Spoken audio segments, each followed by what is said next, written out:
नाज़रीन कराम, आज से हम मुख्तसर वीडियोज़ का सिलसिला शुरू करने जा रहे हैं जिसका मकसद पाकिस्तान के सियाहती मराकज़ के बारे में आगाही फैलाना है। इससे पहले कि हम सियाहत की मुख्तलिफ़ अक़साम और उनसे मुतल्लिक़ मकामात की नौइयत पर गुफ्तगू करें, मैं ये बताना ज़रूरी समझता हूँ कि हमारी तमाम तर मालूमात की बुनियाद मेरी हाल ही में शाये होने वाली किताब tourism destinations in Pakistan, management through stakeholders and narratives है। मेरे ख़्याल में हमारे यहाँ सियाहत के फ़रोग़ में जहाँ बहुत सी दूसरी मुश्किलात हायल हैं, वहाँ बहुत से अहम सियाहती मुकामात के मुनासिब इंतज़ाम और इंसराम में नाकामी और सियाहत के बारे में हमारा मजमूई बयानिया भी रुकावट है। ज़ेर नज़र किताब में तमाम मुतल्लक़ा मालूमात के अलावा इन दो पहलुओं पर ख़ुसूसी तवज्जो दी गई है ताकि पाकिस्तान के सियाहती मुकामात के इंतज़ाम और इंसराम को बेहतर बनाया जा सके और इन मुकामात के इर्द गिर्द मौजूद इलाकाई आबादियों में सियाहत के फ़वाइद की आगाही फैलाई जा सके ताकि हम कौमी सतह पर सियाहत से भरपूर फ़ायदा उठा सकें। हमारा मुल्क हज़ारों साल पुरानी तहजीबों का मरकज़ रहा है। इन तहजीबों में से कई अब भी ज़िंदा हैं और गैर इस्लामी हैं, जिसकी वजह से उनका हमारे यहाँ सियाहत की गर्ज से आना काफ़ी दुश्वार है।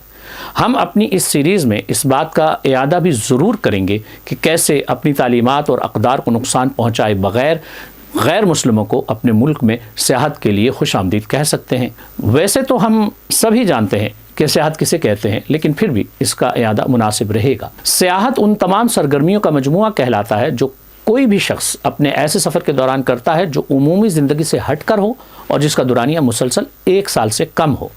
एक और नुक्ता नज़र के मुताबिक सियाहत किसी की आर्जी हरकत व अमल और उमूमी ज़िंदगी से हट कर दूसरे मुकामात पर क़याम और इस दौरान की जाने वाली सरगर्मियों और उन मुकामात पर मौजूद सहूलियात के मजमूए को कहा जाता है। और सयाह ऐसे शख्स को कहा जाता है जो अपनी रिहाइश गाह से कम 80 किलोमीटर तक का सफ़र 24 घंटे क़याम के साथ किसी भी मकसद के लिए जैसे कारोबार या तफरीह की खातिर करे। सयाह बुनियादी तौर पर 3 किस्म के होते हैं: अंदरून मुल्क से आने वाले सयाह, बैरून मुल्क से आने वाले सयाह या बैरून मुल्क जाने वाले सयाह। माशी नुक्ता नज़र से इस रुख पर ज़्यादा तवज्जो दी जाती है कि 1 साल में कितने सयाह आपके मुल्क से दूसरे मुल्क सियाहत की गर्ज से गए हैं और कितने आपके मुल्क आए हैं, क्योंकि अगर आने वाले सयाहों की तादाद ज़्यादा होगी तो आपकी माइशत उनके आने और आपके मुल्क में घूमने फिरने पर इखराजात करने से मजबूत होगी। और अगर आपके मुल्क से लोग दूसरे ममालिक ज़्यादा जाएंगे और वहाँ जाकर अपना पैसा लगाएंगे तो आपका ज़र मुबादला दूसरों के यहाँ चला जाएगा। बहरहाल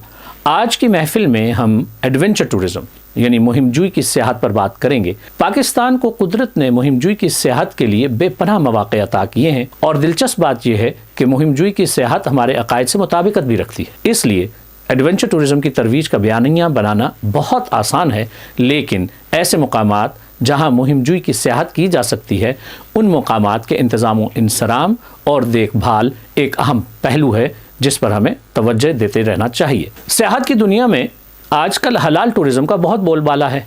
कई मुसलमान ममालिक और बेशुमार मुसलमान माली आसूदगी से मुज़य्यन हैं और अक्सर की ये ख्वाहिश होती है कि अगर सियाहत की जाए तो इस तरह के इस्लामी शरीयत के उसूलों की खिलाफ वर्जी ना हो। मसलन ऐसे होटल का इंतखाब किया जा सके जहाँ सूअर का गोश्त न पकाया जाता हो, या कम से कम ऐसा बावर्ची खाना हो जहाँ सूअर न पकता हो, जहाँ शराब से इज्तनाब मुमकिन हो, जहाँ हलाल खाना मुयस्सर हो, जहाँ कमरे में जाय नमाज और कुरान करीम की मौजूदगी मुमकिन की जा सके, जहाँ क़िबला की समत का तयन किया जा सके जो अब टेक्नोलॉजी की मदद से हर जगह मुमकिन है, जहाँ ऐसे वाशरूम्स हों जो तहारत कायम रखने में मददगार हों, जहाँ बेड्स का रुख इस्लामी उसूलों के मुताबिक हो और जहाँ होटल स्टाफ का लिबास गैर मुनासिब ना हो। इसके अलावा अगर जिम और पूल की सहूलत भी हासिल करनी हो तो मर्दों और औरतों के लिए अलग अलग इंतज़ाम या कम से कम अलग अलग वक्त और ख़वातीन के लिए पर्दादारी भी हो। अगर ये तमाम शराइत किसी भी सियाहती मुकाम पर पूरी की जा सकती हों तो इसे हलाल टूरिज़म कहा जाएगा। इन तमाम शराइत को यकीनी बनाने के लिए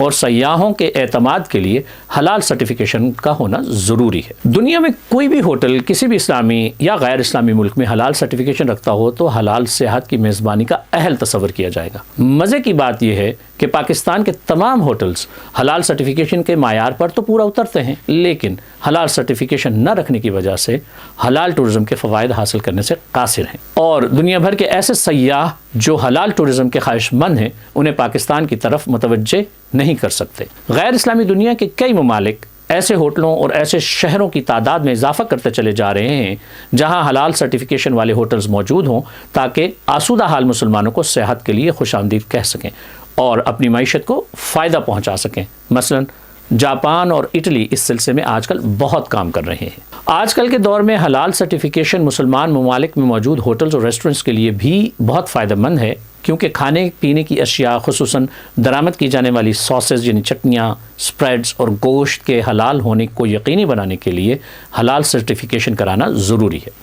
اب ہم آ جاتے ہیں اس بات کی طرف کہ ایڈونچر ٹورزم اور حلال ٹورزم میں کیا قدریں مشترک ہیں۔ ایڈونچر ٹورزم قدرتی ماحول میں ہی سر انجام پا سکتا ہے اور اس کی 3 خصوصیات ہیں۔ پہلے نمبر پر خطرہ، دوسرے نمبر پر سیاح کی کسی حد تک خطرے سے نمٹنے کی مہارت، اور تیسرے نمبر پر جسمانی مشقت۔ ایڈونچر ٹورزم کی مخصوص سرگرمیوں میں رافٹنگ، اسکائی ڈائیونگ، ہائیکنگ، کیاکنگ، پہاڑوں کی کلائمبنگ، سمندر میں ڈائیونگ، کینوئنگ اور اورینٹیئرنگ شامل ہیں۔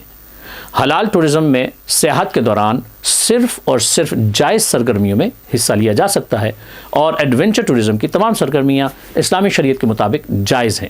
اس لیے ہم ایڈونچر ٹورزم کو بآسانی حلال ٹورزم کا ایک اہم سیگمنٹ بنا سکتے ہیں۔